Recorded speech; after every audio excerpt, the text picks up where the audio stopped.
Nessa manhã, quero convidar o pastor Robson. Vem aqui, meu amigo. Pastor Robson. Poucos conhecem o pastor Robson, talvez já viu o pastor Robson aqui na igreja. Pastor Robson, a gente se conheceu um tempo passado. A gente se conheceu um projeto chamado Metanoia Radical, que alguns aqui já fizeram.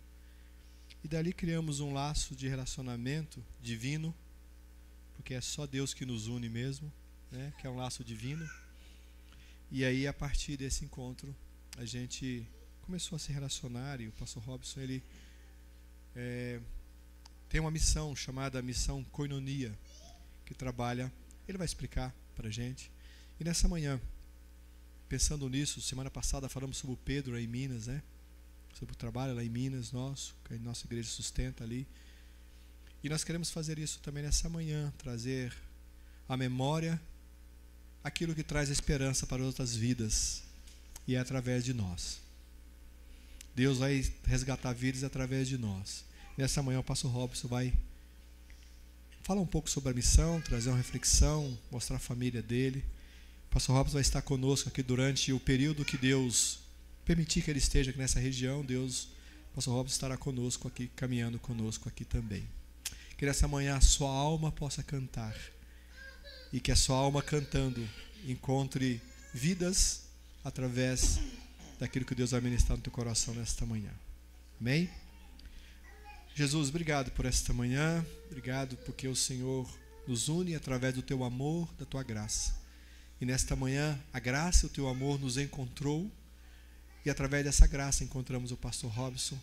E que nesta manhã a manifestação do teu amor e graça através da vida do teu servo possa tocar em nós e trazer em nós algo novo do Senhor. Em nome de Jesus. Amém. Obrigado. Graça e paz do Senhor Jesus, meus irmãos. Bom dia. Então, queridos, é uma honra muito grande estar aqui. De verdade, eu sei que é meio clichê, né? Falar que é um prazer estar com os irmãos, mas de verdade é um grande prazer estar com os irmãos. Eu já estive aqui algumas vezes, mas eu já tinha a intenção de estar aqui com os irmãos para conhecê-los, porque o meu primeiro contato com a igreja foi o Sandro, que eu chamo de Cavalcante, meu amigo pessoal, aquele amigo que a Bíblia fala de amigo mais chegado que irmão. E depois ele me falou do pastor dele, e que o pastor dele era muito gente boa, que eu gostaria de conhecer. Mas eu conheci o pastor Ronaldo sem saber que era amigo do Sandro. Até nisso eu fui mais rápido do que ele, né? Então a gente fez amizade, já começamos a falar sobre missões, que eu descobri que o pastor é apaixonado por missões, e falou desse projeto de Minas, e nós vamos estar lá, em nome de Jesus, vamos estar lá com ele. Eu não falei que está atrasada, chegando só agora. Não para expor, né? Que fica chato expor o amigo. Eu não teria coragem de fazer isso. Já falei sobre você, amigo, já falei. Então, queridos, óbvio, vou falar de missões. Já colocaram a imagenzinha desse índiozinho lindo ali. Mas antes, eu queria ler a palavra de Deus e depois nós vamos orar novamente. Eu vou te explicar por quê. Não estou de maneira alguma invalidando a oração do pastor Ronaldo, mas eu me lembro muito bem que eu estive dentro da igreja batista. Eu me converti aos 14 anos e eu vi tudo sobre missões, tudo que você pode imaginar sobre missões eu vi, mas eu não ouvi. Eu vi missões estaduais, missões nacionais, missões mundiais, eu vi tudo, mas eu não me importava. Eu estava dentro da igreja, eu estava sentado no banco como você está, e aquilo passava despercebido. Com 40 e alguns pouquinhos anos, pouquinho antes da pandemia, foi onde a ficha caiu. E para que isso não aconteça com você, nós vamos estar orando especificamente sobre isso, para que o inimigo não venha roubar a sua atenção nesses 30 minutinhos que a gente vai estar junto aqui. Amém? Então eu quero ler a palavra de Deus e nós vamos orar. E o interessante é que o Senhor já confirma, né, sobre aquilo que nós vamos ministrar. Pastor Ronaldo, com certeza, se prepara antes de qualquer ministração, qualquer pastor se prepara, qualquer irmão que vem aqui se prepara. Mas a gente sempre pede confirmação do Senhor. Minha esposa saiu? Ah, tá. Depois eu apresento então a minha esposa, a minha norinha e a minha mais nova neta, que está com quantos dias? 16 dias. Presente, querida. Atos 1:8. Você não precisa abrir, só ouvir. Falamos sobre isso hoje lá na classe dos homens. Mas recebereis a virtude do Espírito Santo, que há de vir sobre vós, e ser-me-eis testemunhas, tanto em Jerusalém, como em toda a Judeia e Samaria e até os confins da terra. Senhor, nós te louvamos e te agradecemos mais uma vez nessa manhã. E Pai, eu quero te pedir que em nome de Jesus, toda a investida do inimigo na mente dos teus filhos seja jogada por terra agora em nome de Jesus.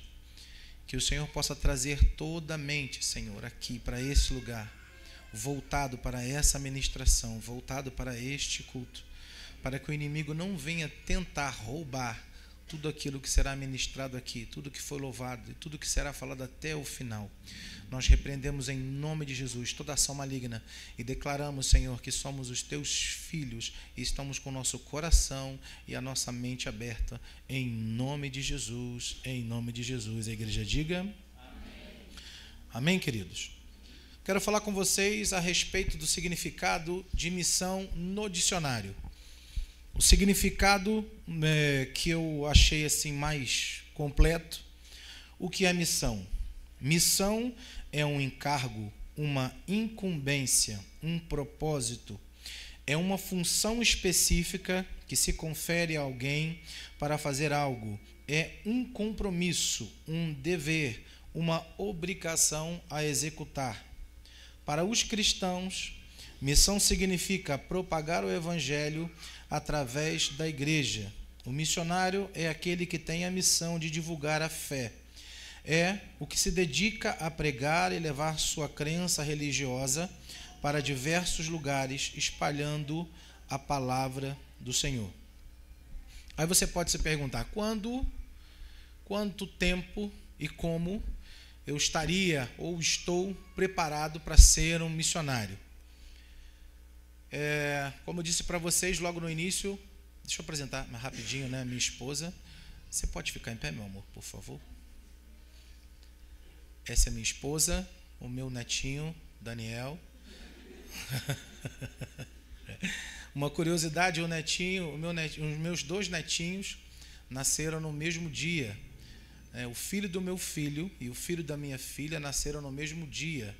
Então, eles são primos gêmeos, se é que existe. Né? E a Manu nasceu agora com 16 dias, né? A xodozinha, né? Pequenininha. E hoje eu estou aqui ministrando sobre missões para vocês por causa dessa mulher. Um dia ela decidiu me perdoar. Isso é para você ter noção do tamanho do perdão que ele pode fazer na vida de alguém. Então ela decidiu perdoar um erro meu, gravíssimo. E ela decidiu caminhar comigo. Quando ela decidiu caminhar comigo, eu voltei para os pés do Senhor, fiz o seminário de teologia, me formei em psicanálise, sou apaixonado por missões e estou aqui. Tudo isso começou porque Deus tinha um plano, mas Deus precisava usar alguém e foi a minha esposa. E eu prometi que em todo lugar que eu ministrasse a palavra, ela sempre seria honrada pelo que Deus a usou para fazer comigo. Então, desde quando nós estamos prontos a fazer missão? Eu vou te dar um exemplo já trazendo aqui dentro da palavra. João 4:8, você não precisa abrir.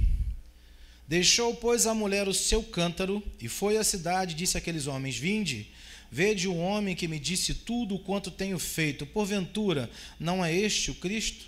Saíram, pois, da cidade e foram ter com ele. O melhor exemplo para mim é a mulher samaritana.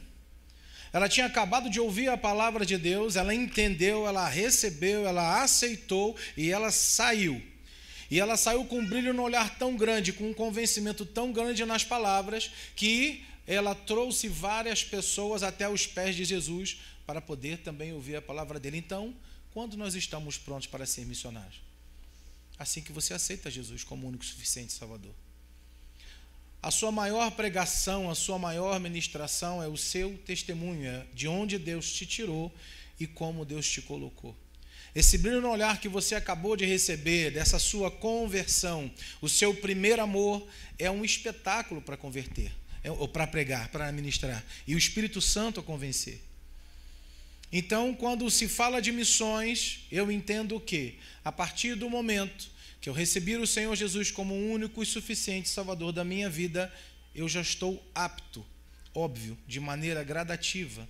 É óbvio que também com o tempo, com a minha caminhada, eu preciso estudar, eu preciso me aprofundar na palavra. Mas você não pode deixar de ministrar para alguém, achando que você não tem o conhecimento suficiente, achando que você não é digno o suficiente. Deus te chamou e te escolheu para ministrar e pregar o Evangelho. Amém, queridos? Resultado disso, e muitos dos samaritanos daquela cidade creram nele, pela palavra da mulher que testificou. Disse-me tudo quanto tinha feito, indo, pois, ter com ele os samaritanos. Rogaram-lhe que ficasse com eles, e ficou ali 2 dias. Por uma palavra. Eu vou te fazer uma pergunta para você não me responder. Quantas almas, ou para quantas pessoas, você falou de Cristo? Foi citado lá nos homens, né?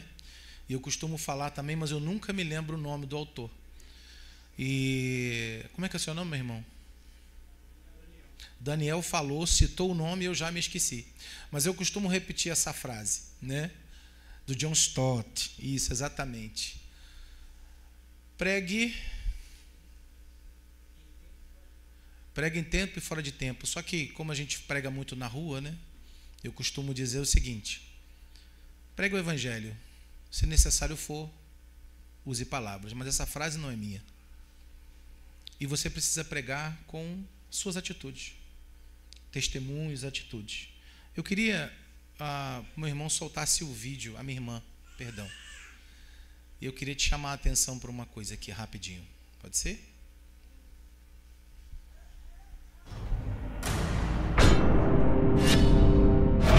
Perseguição aumenta após 10 anos de extremistas fazem ataques em série na Talibã proíbe mulheres nas Cuba universidades. manda fechar igreja com 30 anos Líder de cristão história. morre em prisão domiciliar. Terroristas matam cerca de 40 cristãos e exigem resgate por cadáver na Nigéria. O total de cristãos perseguidos chegou a um número alarmante. Hoje, já são mais de 360 milhões de cristãos perseguidos ao redor do mundo. Irmãos e irmãs enfrentando opressão, violência, ataques, prisões e muitas vezes até morte por causa da fé em Jesus. A falta de liberdade das comunidades cristãs no mundo é representada na Lista Mundial da Perseguição, um ranking que identifica os 50 países mais hostis aos cristãos. Desde 1993, a LMP é a única ferramenta que monitora e analisa a perseguição de forma sistemática e completa. A pesquisa da Portas Abertas leva em consideração os diversos meios que são usados para inibir, discriminar e pressionar os nossos irmãos. Sejam eles estruturas religiosas, políticas, familiares ou redes criminosas que têm como objetivo abalar a igreja em uma tentativa de eliminar o cristianismo de sua história. Em 2023, a Coreia do Norte volta à primeira posição. É o país mais fechado ao evangelho em todo o mundo. A maior fonte de perseguição é o Estado e suas ideologias rígidas e absolutas, não dando espaço a nenhuma crença diferente. Com a aplicação de novas leis, o número de detenções de cristãos voltou a aumentar e igrejas domésticas foram encerradas. Todos os cristãos norte-coreanos sobrevivem em constante perigo e precisam viver a fé em segredo. A violência contra os cristãos aumentou nos países da África subsaariana, presentes na lista. Somália, Eritreia, Nigéria e agora Sudão fazem parte dos 10 primeiros países no ranking 2023. O aumento do extremismo islâmico tem encontrado terreno fértil na região. Ali, os cristãos são alvos de grupos extremistas como Boko Haram, Al-Shabaab e outros que destroem igrejas e aldeias. O Afeganistão, que virou alvo da imprensa internacional, ocupa a 9ª posição. Após a turbulenta tomada do governo pelo Talibã, o país virou uma prisão onde os direitos humanos não são respeitados. Os poucos cristãos do país fugiram ou vivem de maneira clandestina, totalmente escondidos. Muitos estão em campos de refugiados e enfrentam fome e medo diariamente. As mulheres e crianças são as mais vulneráveis. Mais perto de casa, além de Colômbia, Cuba e México, mais um país da América Latina entra no ranking: a Nicarágua. Represálias políticas contra a igreja, fechamento de estabelecimentos, monitoramento, difamação e prisão de líderes cristãos têm sido muito comuns. O principal objetivo é intimidar os cristãos para silenciá-los. A nação tem sentido o reflexo da repressão do atual governo. É importante destacar que a perseguição também aumentou nos outros países da região. Os desafios da igreja são muitos e continuam crescendo. A hostilidade contra ela não é linear e está em constante mudança. Contudo, uma coisa permanece: o poder que existe na unidade e no amor do corpo de Cristo.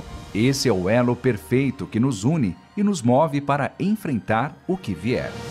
Sua oração e o seu apoio fortalecem os cristãos perseguidos para brilharem à luz de Cristo nos lugares mais escuros. Combata a perseguição extrema com amor extremo. Una-se hoje à Igreja Perseguida. www.portasabertas.org.br/lista mundial.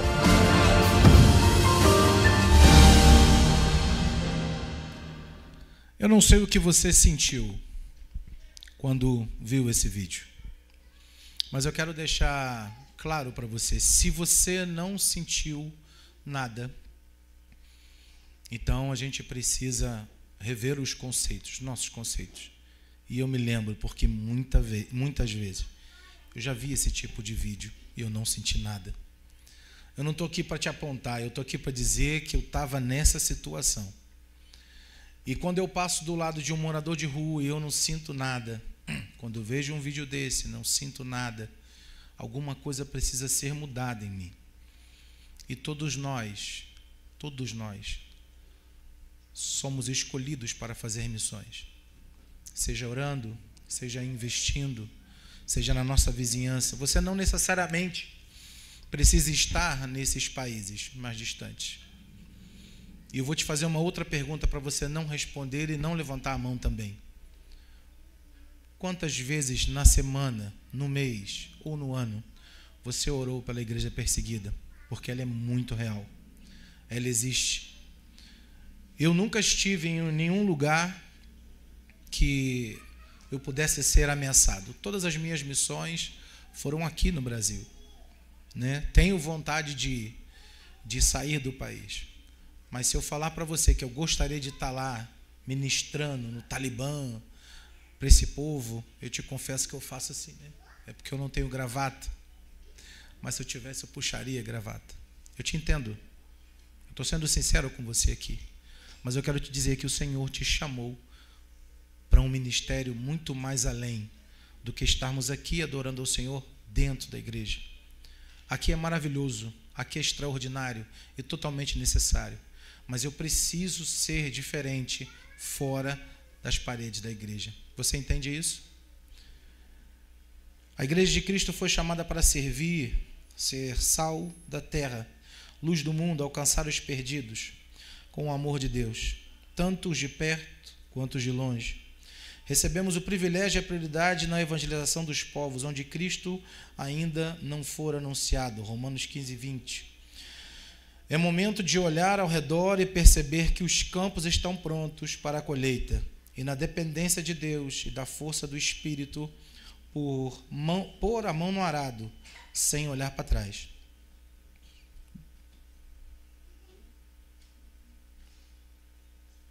Os segmentos menos evangelizados no Brasil, sendo 7 deles socioculturais.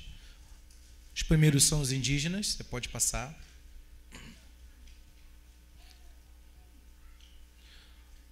Isso. O primeiro é o indígena, né? O segundo são os ribeirinhos. Você pode passar um pouquinho mais devagar para eu poder. Isso. Os ribeirinhos. Sim. Ah, tem aqui o mistério? Por que o senhor não falou antes? Está querendo me sabotar, né, pastor? Olha, de Deus mesmo o negócio. Um dia eu fui pobre, eu não me lembro. Aqui eu estou adiantando, que eu estou voltando. Isso. Mais uma vez eu sou mais rápido que o Sandro. Bom, querido, os indígenas é o primeiro povo desses segmentos. Os ribeirinhos, vocês estão vendo, gente? Ah, então tá bom. Os ribeirinhos, isso é muito comum, essa imagem lá. Nós conhecemos uma missionária chamada Tamires, ela trabalha lá com os ribeirinhos. Saiu daqui de Taboão da Serra. Daqui não, né? De lá de Taboão da Serra, medo de bicho, medo de mosquito. Foi para o Amazonas. Você foi para o lugar certo para quem tem medo de bicho. Já comeu macaco, já comeu jacaré, já comeu cobra. Também os pobres dos pobres, né? Precisam do evangelho. Os quilombolas, tem muito na região do Nordeste, onde é a minha área de atuação. Os refugiados. Queridos, eu não vou te passar o número exato agora, eu tenho aqui escrito, mas a gente vai tomar tempo. Mas você não tem noção da quantidade de refugiados que chegam no aeroporto de Guarulhos todo dia. Todos os dias chegam. E eu tive a oportunidade de fazer um treinamento com um pastor lá da Bahia, que ele tem um sítio que recebe os afegãos. E disse que é um povo extremamente difícil de trabalhar. E o pessoal que veio para cá, o refugiado, não são os pobres.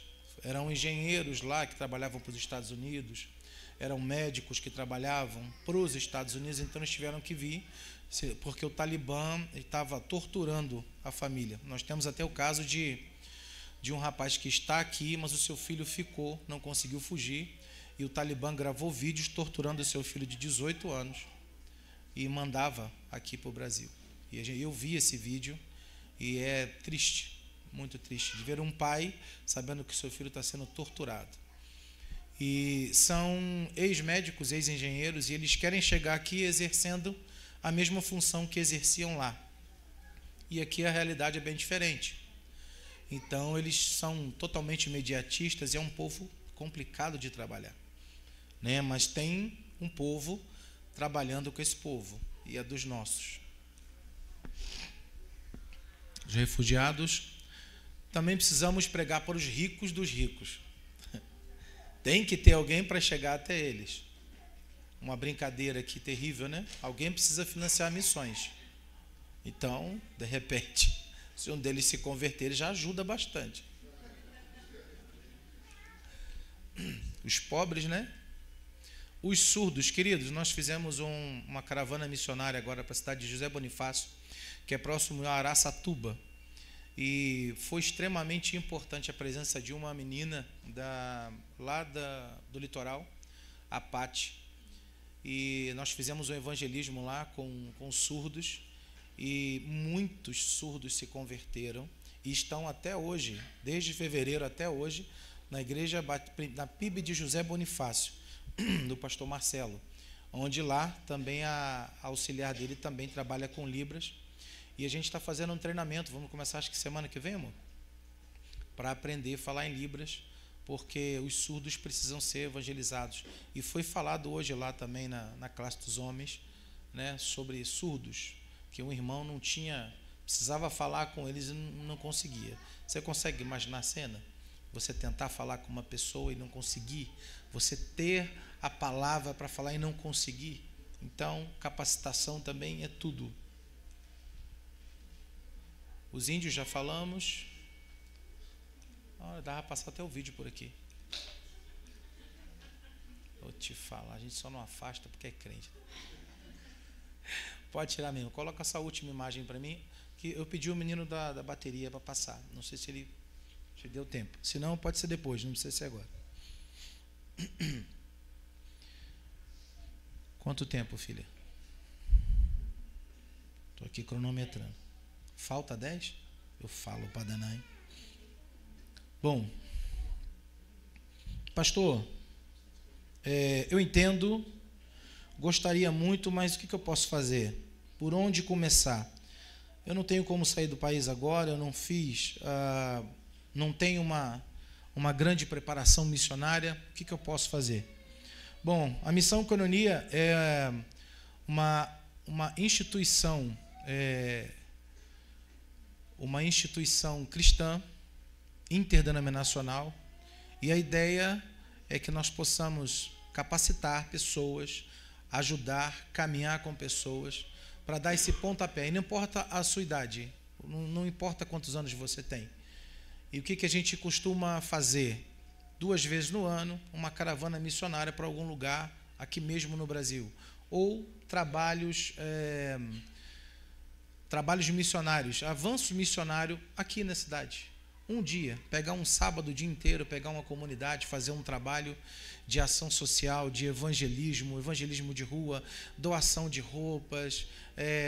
Tem um trabalho também muito interessante que eu vou conversar com esse pessoal lá do Sandro, um outro Sandro, que eles dão banho, né?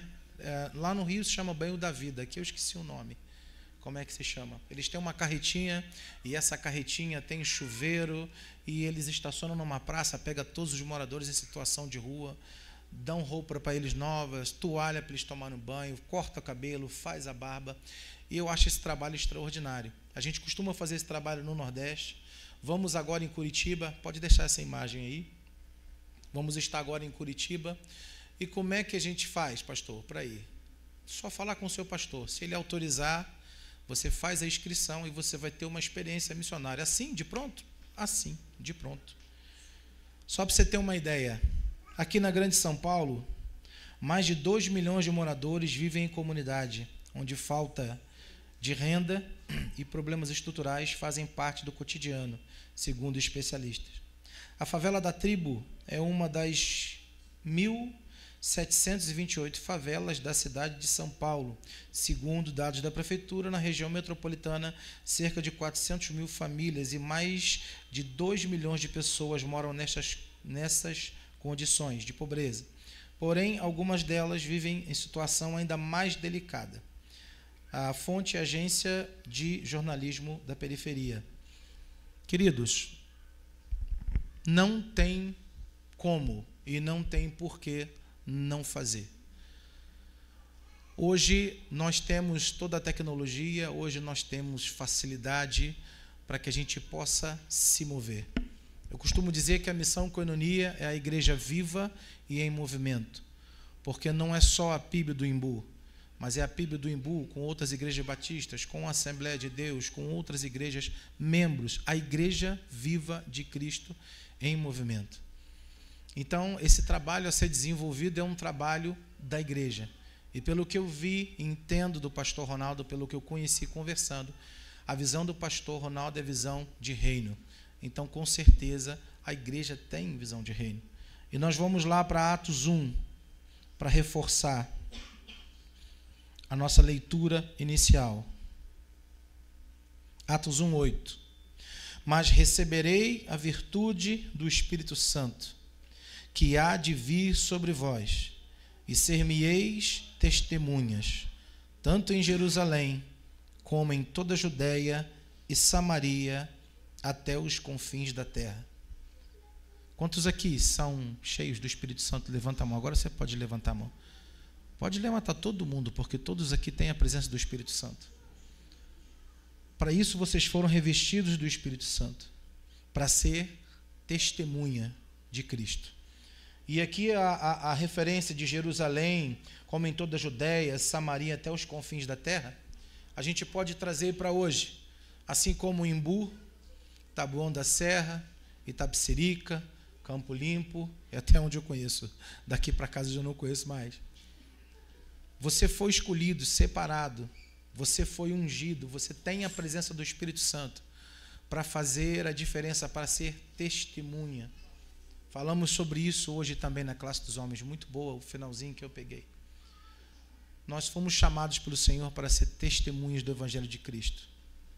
E eu creio que em nome de Jesus, de hoje, daqui para frente, você nunca mais vai orar missão urbana da mesma forma.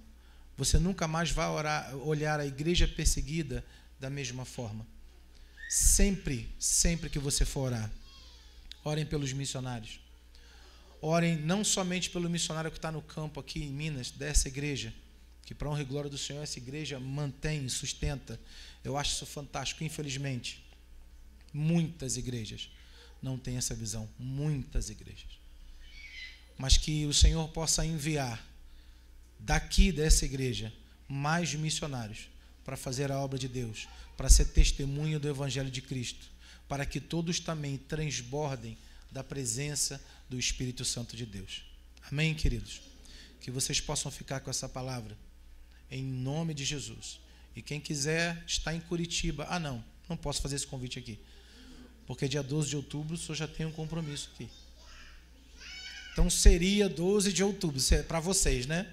Mas na próxima, no Nordeste, de repente, no Carnaval do Nordeste, a gente pode estar junto nessa missão. Mas a gente vai estar caminhando junto, pastor, por favor. A gente vai estar caminhando junto por um tempo, enquanto o Senhor permitir, e qualquer dúvida que você tiver, a gente caminha junto e aprende junto. Amém, queridos? Que os irmãos possam ficar com essa palavra. Consegui muito tempo. Amém. Glória a Deus por isso, né? Eu acho que tem algumas coisas que nos unem, o elo que nos une é o desejo da gente ver a igreja indo para todos os lugares, assim, né? E eu queria que a gente trabalhasse isso, pastor, da gente junto com os jovens da nossa igreja, quem queira, para o carnaval. Perfeito. Não é? Vamos trabalhar isso junto? Vamos? Vamos embora, pessoal? Que jovem topa aí? Não estou falando que você tem dinheiro, não. Quem topa aí? Quem topa? Bora? Isso, não, é jovem que eu falo, é de espírito mesmo. É, jovem de espírito mesmo. Isso. Mas, aí, ó, bênção. Vamos trabalhar para o carnaval. Carnaval nós vamos. Em nome de Jesus. Vamos mudar histórias. Deus abençoe, pastor. Eu tinha certeza que Deus, quando eu falei para ele, eu falei, pastor Robson, eu quero que o pastor seja um instrumento de Deus a despertar a igreja ainda mais para missões, ainda mais. E eu sei que nessa manhã o Senhor cumpriu esse propósito na sua vida, tá bom? Deus abençoe. Obrigado, meu amigo. Em nome de Jesus. Amém.